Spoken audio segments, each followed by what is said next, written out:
તો વધુ સમાચારમાં વાત કરીએ તો મહત્વના સમાચાર કોપરેલીથી સામે આવ્યા છે। તો કોપરેલી ગામે પંચાયતના એકને ખોળ બીજાને ગોળની નીતિ હેઠળ ગેરકાયદેસર દબાણ હટાવ ઝુંબેશ શરૂ કરાઈ। ભોગ બનનારાઓ નાણામંત્રીને રજૂઆત કરશે તો વાપી તાલુકાના કોપરલી ગામે પંચાયત દ્વારા પોલીસ કાફલાની હાજરીમાં ગામ તરથી જમીન પર વર્ષોથી રહેતા 150 જેટલા રહેવાસીઓ પૈકી માત્ર 3 જ લોકોના ઘર પર બુલડોઝર ચલાવી લાખોનું નુકસાન કરવામાં આવ્યું હોવાનું સામે આવ્યું છે। તો આ કામગીરી માત્ર ને માત્ર પોતાની અંગત દાવતમાં કરી હોવાના આક્ષેપ કર્યા છે। તો ગામમાં મહિલા સરપંચ હોવા છતાં તેમના પતિદેવ સમગ્ર પંચાયત ચલાવી આપ ખુદ સાઈ કરતા હોવાના પણ આક્ષેપ ભોગ બનનાર પરિવારોએ કર્યા છે। તો મહિલા સરપંચના પતિદેવની આ તાનાશાહી સામે આ વિસ્તારના ધારાસભ્ય અને રાજ્યના નાણાપ્રધાન કનુભાઈ દેસાઈ એક કમિટી નિમીને તપાસ કરાવી છે। તો જરૂરી પગલાં ભરી ન્યાય કરે તેવી માંગ ભોગ બનનાર પરિવારે કરી છે।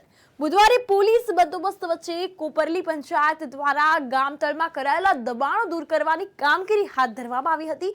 તો 3 મોટા દબાણો દૂર કરી જગ્યા ખુલ્લી કરવામાં આવી હતી, જેના કારણે ભોગ બનનારા લોકોમાં આક્રોશ વ્યાપ્યો છે। કોપરલી સુથાર ફળિયા ગામતળ રસ્તાનું દબાણ કરવામાં આવ્યું તો પ્રથમ દૂર કરવામાં આવ્યું છે, ત્યારબાદ પટેલ ફળિયા હનુમાન મંદિરથી સુથાર ફળિયા રસ્તા સુધીનું દબાણ જેસીબી મારફતે દૂર કરવામાં આવ્યું હતું।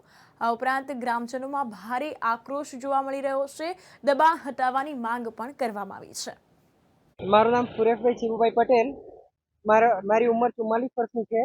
મારા જન્મ પહેલાના અમે અહીંયા રહીએ છીએ અમારા બાપ દાદાના સમયથી, અને 97માં અમારા વિરુદ્ધ નિલેશ હિરાચંદ શાહ નામના એક વ્યક્તિએ સિવિલ કોર્ટમાં દાવો દાખલ કરેલો કે આ જમીન મારી છે એમ કરીને।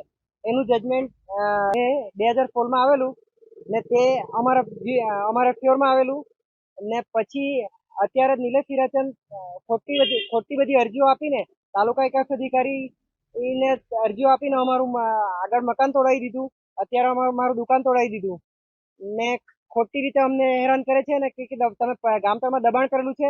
તો ગામતળમાં આશરે નહીં તો 150 થી 200 ઘરો આવેલા છે ને તે બી બધા મારા જ જેવા છે। તો ફક્ત મારું એકલાનું જ દબાણ લાગે કે કોઈ બીજાનું લાગે, ને જો બીજાનું લાગતું હોય તો મારું કેમ તોડે ને બીજાનું કેમ નથી તોડતા? જો મારી સાથે આવો અન્યાય કરે, અન્યાય ના કરો ને જો તમારે બધાને સરખો ન્યાય કરો, બધાનું તોડો ને બધા પાસેથી ખાલી કરાવો, હું પણ મારું ખાલી કરવા તૈયાર છું। મારું આશરે 3-3.5 લાખનું નુકસાન હશે। મારું 30,000નું ફ્રીજ હતું, મારું દુકાનનું ફર્નિચર હતું, મારી 2 શટર હતી, અંદર સામાન હતો, મારી દીકરીઓની સાયકલ ને એ બધું હતું, બધું તૂટીને તોડ્યું। પછી એ લોકોએ પાછું જેસીબી મારીને ભૂક્કો કરી નાખ્યું। એ મારા સાથે કંઈક જાણે આગલા જન્મનો કોઈ વેર હોય ને એવું સરપંચશ્રીના હસબન્ડ કરે છે બધું, જે અત્યારે અમારા ગ્રામ પંચાયતમાં સભ્યની પોસ્ટિંગ પર છે, પણ ટોટલ ડિસિઝન એ જ લે છે ને સરપંચશ્રી મને રૂબરૂમાં એમ બી કીધું કે મારા હસબન્ડને ટોટલ ઓથોરિટી છે કે ગ્રામ પંચાયતની ટોટલ જિમ્મેદારી એ ડિસિઝન લઈ શકે છે એવું। ગામથી જીગર બોલો છું, જીગર પ્રજાપતિ। આ કોપરલી ગામમાં 150 થી 200 ઘર ગામતળમાં છે। તો પર્સનલી અમને ટાર્ગેટ કરીને આમાં ડિમોલેશન આવ્યું છે। ડિમોલેશન આવ્યું એનાથી અમને કોઈ અફસોસ નથી, એ સારું છે વિકાસ માટે। પણ પર્સનલી અમને ટાર્ગેટ કરીને આમાં અડચણરૂપ કરી રહ્યા છે આ લોકો, જે પંચાયતના સભ્યો છે, સરપંચ છે, એ લોકો પર્સનલી અમને ટાર્ગેટ કરી રહ્યા છે। તો અમારું એવું જ કેવું કનુભાઈ શ્રીને તેમજ માનનીય મોદી સાહેબ કે આમાં અમને ન્યાય મળવો જોઈએ કે આ ખોટું થઈ રહ્યું છે।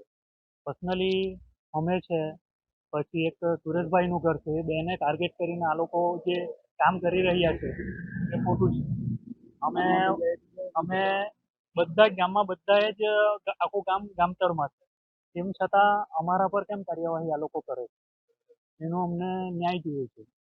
તેમજ આ કનુભાઈને અમે અપીલ કરીએ છીએ કે આમાં તમે આવો અને રૂબરૂ જુઓ, કમિટી બેસાડો ને આમાં જુઓ કે કોની ભૂલ છે, કોની શું છે, તો તે હિસાબે ન્યાય કરો।